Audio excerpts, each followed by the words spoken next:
Hello guys, for today's video, tatry nating i-medicate itong ating mga rabbit dahil kung nararanasan nyo din sa inyong mga rabbit tree, talagang uso ngayon yung parang outbreak sa mga rabbit na kung saan madali sila manghina and then eventually mamamatay.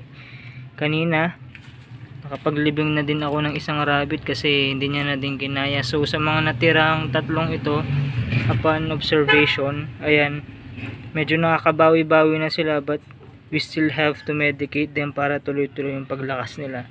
So for today's vlog, share ko sa inyo kung paano ko sila i-medicate.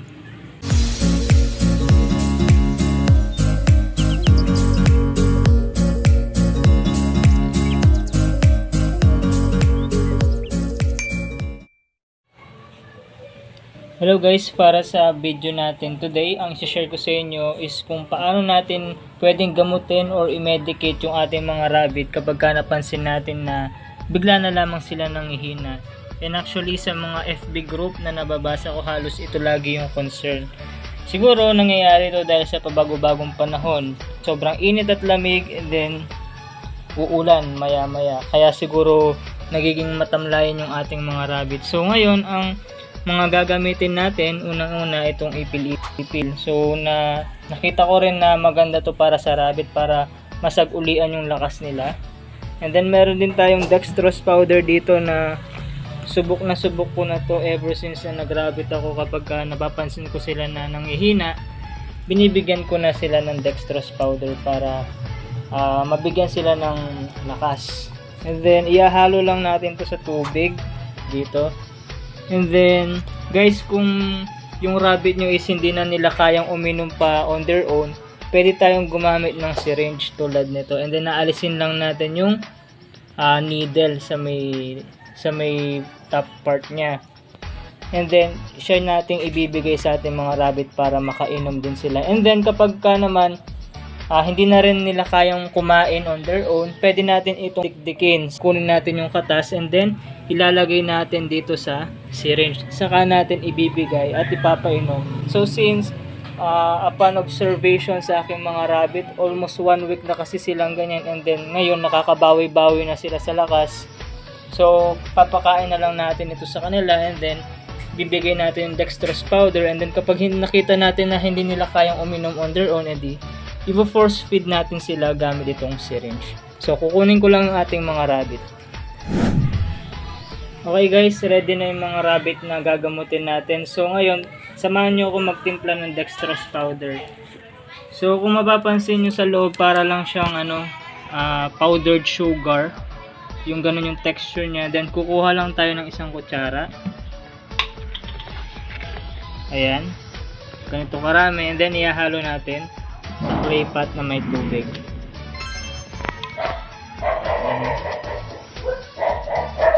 Ayan, so kung nakikita nyo, iinumin na nila yan. So sabi ko nga sa inyo, kung kaya nilang uminom, painumin natin sila direkta dito sa clay pot. Pero kung hindi naman, we can use this syringe.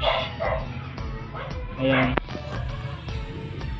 So umiinom na sila. So good thing na nakikita natin na responsive na sila and nakakainom. Kasi last week, talagang sobrang hina nila. So swerte tayo kasi ngayon nakakabawi na sila. And unfortunately, yung isa kanina hindi na nakinaya, kaya nilibing na rin natin, hindi na rin natin ipinakita sa vlog.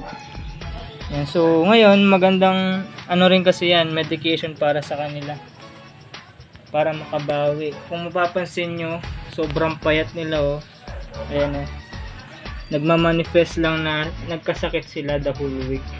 Hindi sila halos kumain, ganyan. So after nilang uminom ng dextrose powder, okay, bibigyan natin sila nitong ating ipil-ipil leaves. Sana magustuhan nila and kainin nila. Kung hindi naman nila kainin, ifo-force feed natin, didikdikin natin, and then papainumin natin ng katas. Pero pag kinain nila, so all goods na tayo dun.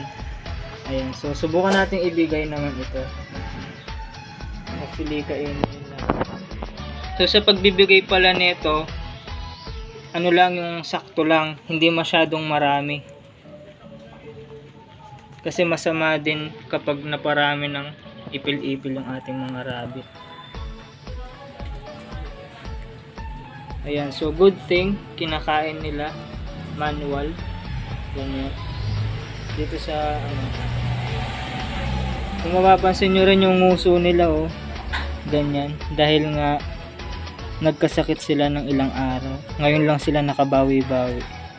So pakainin natin ang ipil-ipil kung kaya na nilang kumain.